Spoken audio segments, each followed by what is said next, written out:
बच्चों अब हम प्रश्नावली 4A के निम्न प्रश्नों पर विचार करेंगे। 1 2 3 4 4 क्वेश्चन है और कह रहा है कि दी गई सभी स्थितियों को द्विघात समीकरण के रूप में लिखना है।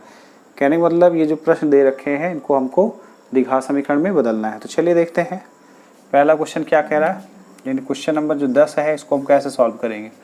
कह रहा है दो क्रमागत धनात्मक पूर्णांकों का गुणनफल 306 है, हमें पूर्णांक को ज्ञात करना है। तो बच्चों सबसे पहले ये जो दो क्रमागत धनात्मक पूर्णांक हैं इनको ज्ञात कर लेते हैं, उसके बाद हम इनका गुणा करा देंगे और बराबर हम 306 कर देंगे और हल हो जाएगा। ठीक है, चलिए देखिए, माना पहली क्रमागत संख्या x है। क्रमागत संख्या मतलब क्रम से आने वाली संख्या। ठीक है, जैसे 1 2 3 4 5 ये सब क्रम से ही आ रही है, इसलिए इनको क्रमागत संख्या बोला जाता है। तथा दूसरी क्रमागत संख्या x+1 है। ठीक है, यानी एक संख्या अगर आपने x मान लिया तो आपकी दूसरी जो संख्या होगी वो x+1 होगा। ठीक है, अब लिखेंगे हम प्रश्नानुसार क्या कह रहा है। देखिए, कह रहा है कि इनका गुणनफल 306 है, यानी हम अगर इन दोनों क्रमागत संख्याओं का गुणा करा दें तो आंसर क्या आएगा, गुणनफल क्या आएगा, 306 आएगा। ठीक है, कर दिया गया। x का गुणा करा दो, x² प्लस x x 306 को इधर लाते हैं -306 = 0। बच्चों यही आपका क्या हो गया, आंसर हो गया। ठीक है, यानी आपने जो है इस प्रश्न को द्विघात समीकरण के रूप में बदल दिया है। बाकी अगर आपको हल करना होगा यानी ज्ञात करना होगा तो आपको इसको मध्यपद को तोड़ करके या पूर्णवर्ग बना करके या जो है सूत्र की सहायता से x का मान ज्ञात करके यहाँ रखना होगा और आप हल कर लेंगे। ठीक है, कर सकते हैं इतना। अभी हम इसको हल नहीं करेंगे, अभी आपको केवल मैं बदलना सिखाऊंगा कि ये जो है द्विघात समीकरण में कैसे समानित करेंगे। ठीक है,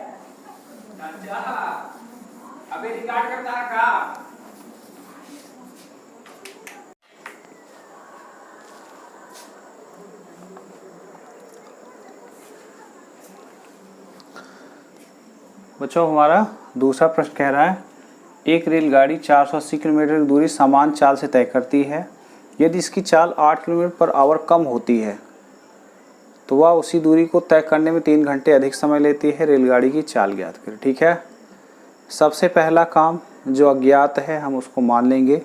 रेलगाड़ी की चाल ज्ञात करनी है तो मान लेते हैं क्वेश्चन नंबर हमारा है 11। ठीक है, माना रेलगाड़ी की चाल कितना है, x किलोमीटर/आवर। मात्रक सहित लिखते हैं। ठीक है, चाल का मात्रक किलोमीटर प्रति घंटा होता है, इसलिए हमने किलोमीटर प्रति घंटा मान लिया। ठीक है, दूरी कितना दे रहा है, 480 किलोमीटर। दूरी बराबर क्या लिखेंगे, 480 किलोमीटर। ठीक है, तो x किलोमीटर/आवर की चाल से इतनी किलोमीटर जाने में हमको समय कितना लगेगा ये ज्ञात कर लेंगे। उसके बाद स्पीड कम करेंगे और फिर स्पीड कम करने के बाद कितना समय लग रहा है ये ज्ञात करेंगे। ठीक है, चलिए देखते हैं। लिखा जाएगा 480 किलोमीटर की दूरी x किलोमीटर/आवर की चाल से चलने में लगा समय। तो समय का सूत्र क्या होता है, आपने पढ़ा है, दूरी बटे चाल होता है।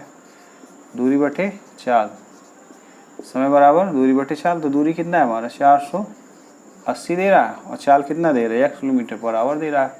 तो बच्चों ये हमारा आ गया, इतने घंटे आ जाएगा। ठीक है, समय निकालना है। अब आप कहोगे समय ही क्यों निकाल रहे हैं हम। बच्चों यहाँ देखो जो डिफरेंस दे रहा है 3 दे रहा है। एक बार जो है समान चाल से जाता है तो कुछ समय लगता होगा उसको। ठीक है, उसके बाद जब स्पीड कम कर दे रहे हैं 3 घंटा ज़्यादा लग रहा है। कहने का मतलब दोनों बार जाने में जो समय का डिफरेंस है, अंतर आ रहा है, वो 3 आ रहा है। तो हम करें क्या, एक बार जो सामान्य चाल है रेलगाड़ी की उससे कितना समय लग रहा है उसको निकाल लेते हैं। फिर जो है स्पीड कम कर देंगे 8 किलोमीटर, फिर जो समय लगे उसको निकालेंगे, जो ज़्यादा समय रहे वो उसमें से घटाएंगे तो आपका डिफरेंस 3 आ जाएगा। ठीक है, चलिए फिर लिखेंगे पुनः 8 किलोमीटर पर आवर की चाल कम करने पर 8 किलोमीटर पर आवर की चाल कम करने पर 480 किलोमीटर चलने में लगा समय। तो देखो दूरी तो आपका वही है 480 किलोमीटर ही है, लेकिन समय क्या, उसके बाद चाल क्या हो रहा है, 8 कम हो जा रहा है। पहले चाल कितना माने वहाँ पे x था, अब दोबारा चाल कितना हो गया, 8 कम हो जा रहा है। तो चाल x था, 8 कम होगा तो ये हो जाएगा x - 8, यानी इतने घंटे आ गए। ठीक है, अब हम लिखेंगे प्रश्नानुसार। बच्चों यहाँ थोड़ा सा ध्यान देना है, कहा गया कि समय का अंतर कितना दे रहा है, 3 घंटे का में समय का डिफरेंस है। तो अब यहाँ चेक करना है कौन सी स्पीड, मतलब कौन सा समय ज़्यादा है, स्पीड के कारण से कौन सा समय कम है कौन सा ज़्यादा। 2 समय है यहाँ देखिए, 480/x है, 480/x - 8 दे रहा है। ठीक है, तो आपको पता होना चाहिए जब स्पीड कम होगी तो समय ज़्यादा लगेगा। भाई x था, उसके बाद x से कम हुआ तो स्पीड कम होगा तो ये समय क्या हो जाएगा, ज़्यादा आएगा। यानी हमारा ज़्यादा समय है, ये क्या है, कम है। यानी अधिक समय में से कम समय घटा देंगे तो जो डिफरेंस 3 का होगा वो निकल आएगा। तो ठीक है, तो क्या हो जाएगा 480/x - 8 minus 480/x equal to क्या हो जाएगा, 3 हो जाएगा। अब इसी को हल करेंगे, देखिए यहाँ हल करते हैं। 480 सबसे पहले कॉमन लेते हैं क्योंकि दोनों में मिल रहा है, तो बचेगा क्या, 1/x - 8 minus 1/x equal to 3 हो जाएगा। ठीक, अब क्या करेंगे, 480 यहाँ नीचे ला सकते हो आप, यहाँ इसको क्रॉस गुणा कराइए, x हो जाएगा, x करना में x, फिर -1 से इसमें गुणा कराएंगे, -x हो जाएगा प्लस 8 हो जाएगा, अपान इसका गुणा कराएंगे तो हो जाएगा x² - 8x बराबर हो गया ये हमारा 3/480, काटेंगे 3 कम 3, 3 कम 3, 3 छंग 18, 160 आ गया। ठीक है, अब देखो ये आपका घट जाएगा, तो अगले स्टेप में आएगा क्या, बचेगा 8, नीचे क्या बचा है देखो, x² - 8x है बराबर 1/160। ठीक है, पुनः क्या करेंगे, क्रॉस गुणा कराएंगे तो कितना आ जाएगा देखो, x² - 8x से खत्म हो जाएगा आपका, x² - 8x बराबर 16, ठीक क्या हो जाएगा 128। ठीक है, 16 - 128 यानी 1280 हो जाएगा। आगे हल करेंगे तो 1280 इधर ले आओ आप, x² - 8x minus 1280 equal to क्या हो गया, 0। बच्चों यही हमारा क्या हो गया, द्विघात समीकरण का रूप हो गया। ठीक है, बहुत आसान है, आपको समझना पड़ेगा कि हमको करना क्या है। गिवन क्या दे रखा है, रेलगाड़ी की चाल ज्ञात करनी थी, रेलगाड़ी का चाल मान लिया गया है, दूरी दे रखा है। ठीक है, तो इस चाल से जो है इतनी दूरी जाने में कितना समय लगा ये निकाल लिया, फिर 8 किलोमीटर कम करके निकाला, समय तब कितना लगा, इतना आ गया। दोनों समय का डिफरेंस कितना, 3 दे रहा है, निकाल करके हल कर लिया, आ गया। ठीक है, हो गया। अब हम अपना 12वां क्वेश्चन देखेंगे, इसको आप लगाने का अभ्यास करेंगे, बहुत ही इजी है। बाकी आप इसका शून्य का निकालना चाहें यानी x का मान निकालना चाहें तो निकाल सकते हैं। ठीक है, हम अभी इसलिए नहीं बता रहे क्योंकि इसके बारे में हम आपको 4F में पढ़ेंगे, वहाँ पे ये सब क्वेश्चन को हल करना सीखेंगे। ठीक है, चलिए देखते हैं जो 12वां क्वेश्चन क्या कह रहा है एक आयताकार भूखंड का क्षेत्रफल 528 मीटर स्क्वायर है, क्षेत्र की लंबाई चौड़ाई के दुगने से एक अधिक है, भूखंड की लंबाई व चौड़ाई ज्ञात करिए। तो पहले जो गिवन है उसको लिख लेते हैं, आयताकार भूखंड का क्षेत्रफल तो होगा आयताकार भूखंड का क्षेत्रफल कितना दे रहा है, 528 मीटर स्क्वायर। ठीक है, अब उसके बाद आगे पढ़िए, देखिए क्षेत्र की लंबाई चौड़ाई के दुगने से एक अधिक है, लंबाई चौड़ाई के दुगने से, लंबाई चौड़ाई के दुगने से कहने मतलब लंबाई डिपेंड कर रहा है चौड़ाई पर, तो अगर हम चौड़ाई मान लें तो लंबाई हमको प्राप्त हो सकता है। ठीक है, तो चलिए मान लेते हैं, माना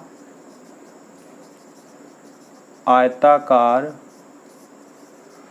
भूखंड की चौड़ाई कितना है, x मीटर है। ठीक है, तो आयताकार भूखंड की लंबाई कितनी हो जाएगी, देखिए क्या कह रहा है, लंबाई चौड़ाई के दुगने से, चौड़ाई का दुगना यानी चौड़ाई x है तो दुगना क्या होगा 2x हो जाएगा, से एक अधिक है मतलब +1 हो जाएगा, इतना आ गया, इतना मीटर आ गया। ठीक है, अब लंबाई और चौड़ाई ज्ञात करना है। तो बच्चों हमको अब आगे कुछ नहीं दे रखा है, यहाँ देखिए क्षेत्रफल लेकिन दे रखा है। ठीक है, तो लिखेंगे प्रश्नानुसार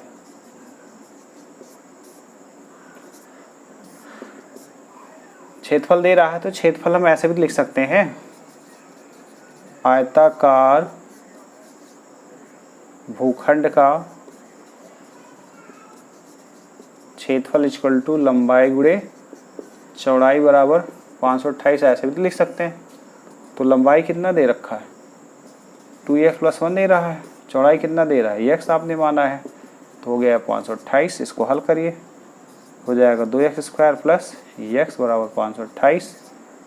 नेक्स्ट स्टेप में 2x² + x है, इसको इधर लाइए, -528 = 0। बच्चों आपका ये द्विघात समीकरण के रूप में समानित कर दिया गया। ठीक है, समझ में आ गया क्या किया गया, क्षेत्रफल दे रखा है, क्षेत्रफल मान लिख लिया गया, उसके बाद फिर लंबाई हमारा चौड़ाई पे डिपेंड कर रहा है, तो मैंने किया क्या, चौड़ाई को मान लिया, लंबाई ज्ञात हो गया। ठीक है, उसके बाद फिर क्षेत्रफल का फॉर्मूला लगा कि 528 कर दिया, लंबाई और चौड़ाई की वैल्यू रख के हल कर लिया, आ गया। समझ में आ गया, नोट कर लीजिए। फिर एक क्वेश्चन और है, उसको देखते हैं। हो गया क्वेश्चन नंबर 13।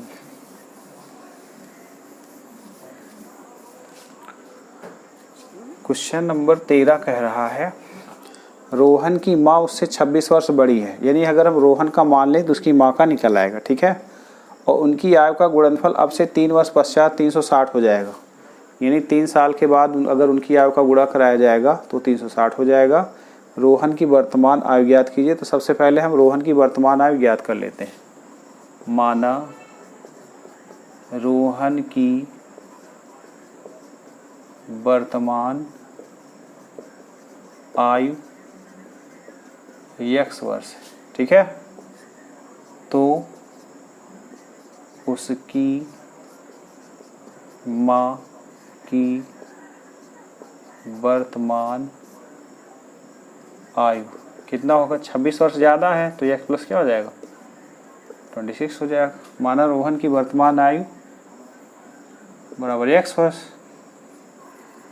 तथा उसकी माँ की वर्तमान आयु कितना हो जाएगा x प्लस 26 वर्ष हो गया। ठीक है, फिर आगे क्या कह रहा है, उनकी आयु का गुणनफल अब से 3 वर्ष बाद यानी 3 साल बाद इनकी आयु का गुणनफल कितना हो जाएगा 360 हो जाएगा। तो हम करते क्या है, सबसे पहले इनकी 3 साल बाद की आयु निकाल लेते हैं। ठीक है, उसका फिर गुणा करा देंगे तो 360 के बराबर हो जाएगा।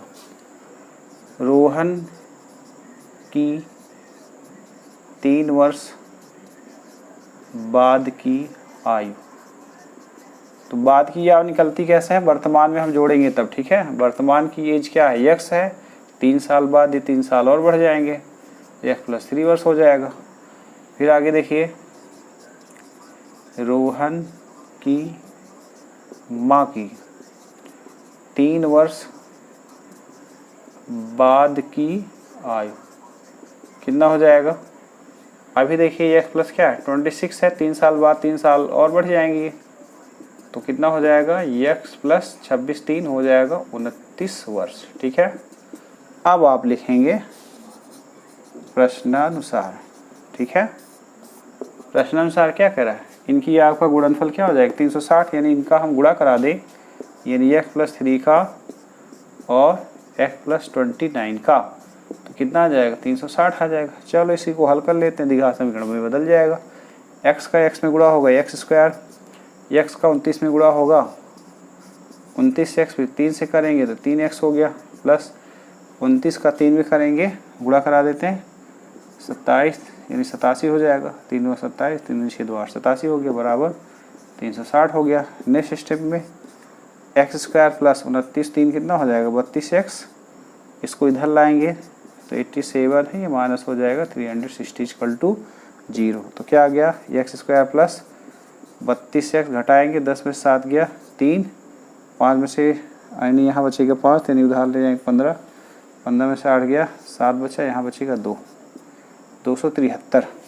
ठीक है, 10 में से 7 गया 3, 15 में से 8 गया 7, यहाँ बचा 2, 273। ठीक है, यही हो गया आपका द्विघात समीकरण।